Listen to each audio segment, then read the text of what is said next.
Hello, it is Jack here, and welcome back to the Academy. Remember, a new look, but the same old content.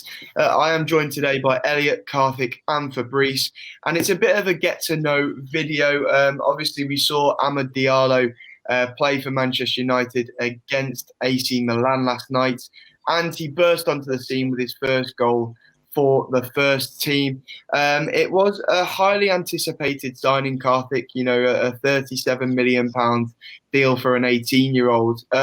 Were you expecting him to burst onto the scene quite like how he did yesterday?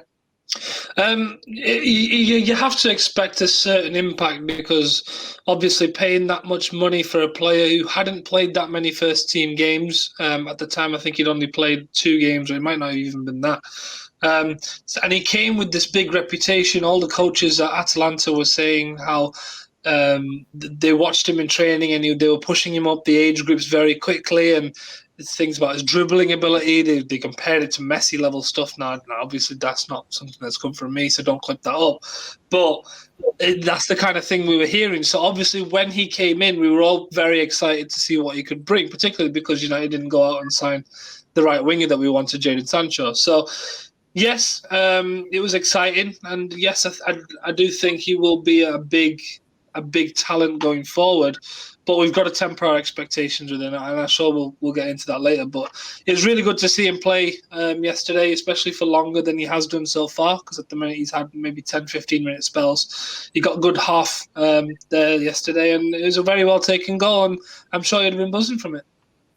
And Elliot, 37 million, as neutrals in this situation, that is very steep for a youngster, isn't it?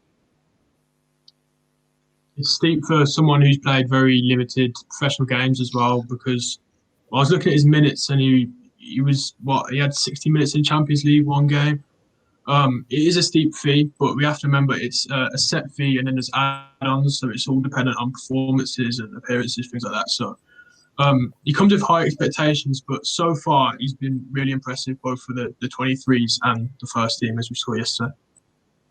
And Fabrice, as Karthik said there, his goal was very, very well taken yesterday. I got Chicharito, vibes from it with that, backwards header. It's a very clever, instinctive finish, to know the goalkeeper was off his line. It was a good ball from Bruno Fernandes anyway. But, it was a good first sign for United fans, wasn't it? Just to see how well he took that finish. Yeah, it was a very good first sign for United to see how he took that finish, because obviously in Italy he's been highly respected by likes of like Fabrizio Romano and all that. They've been all raving about him. And before even United came for the deal, like you had teams like Juventus and Bayern Munich sniffing around, so you know that this kid was the deal. So yeah.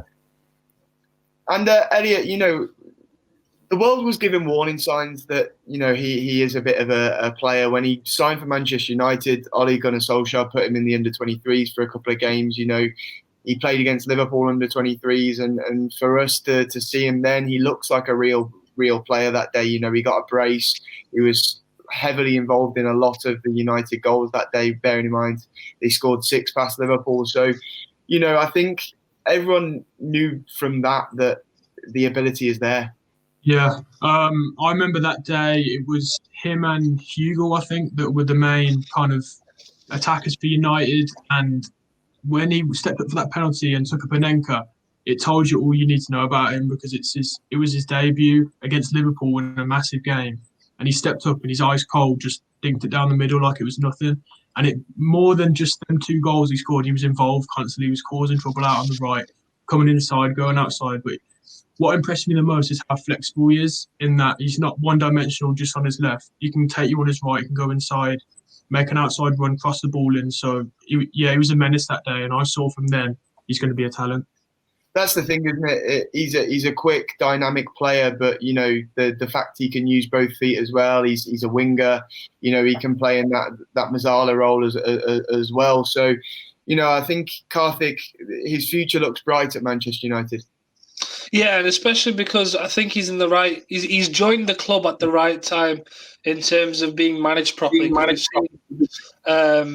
Ole Gunnar Solskjaer with his management of Mason Greenwood, how it was so well timed. Every little promotion that he was being given, every little appearance he's been given, the minutes were managed properly. So I think if there's anyone I trust with the proper management of Amad Diallo, it is Ole Gunnar Solskjaer. And I think it says a lot that he threw him straight into the academy, even though he did come for that big fee. Some might have said, coming in with that price tag, you have to play him straight away. But more important is his development, and I'm sure we'll see that going forward.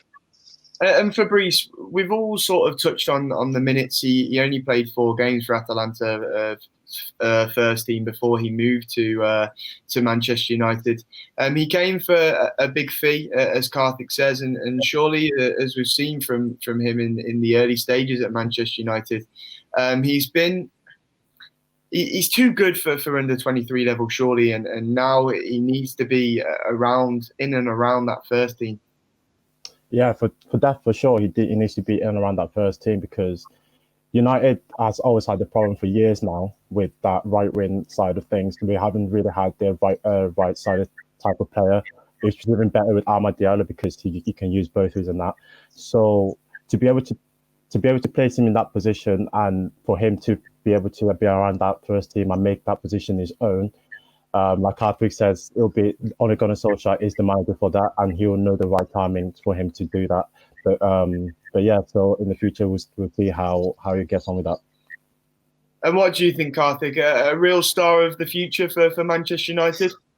Potentially, but again, we've got to make sure it's not all on his head. It's very easy to say that, we don't need to sign a right winger. We've now got Amad. That's not how we should be doing it. I think it's got to be, he needs to have competition. So even though we do have a position available for him, I still think we would need to go and sign a first team right winger. So even if we did go back in for Sancho, I wouldn't be too displeased with that, because he needs to have an element of competition. He needs to have a slow build-up of games, because at the minute he's getting a few minutes here and there, he's getting a half, and then eventually we'll see him start a game, and that's when we'll really be able to judge him. Because I wasn't totally impressed with him yesterday. I don't think he was amazing. I thought he came on and he had little flashes of brilliance. He showed his ability. He had good movement. Obviously his finish was fantastic, but there's more to see from him. So we need to be able to develop that slowly. So I'm going to be patient with him. I hope our fan base is going to be patient with him, because if anything's true from what we've heard about him, he's going to turn into a worldie.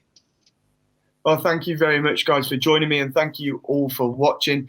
Make sure to like the video, comment too, and subscribe to the Academy if you're not already for more of content like this and much more. We'll see you very soon. Ta-ra.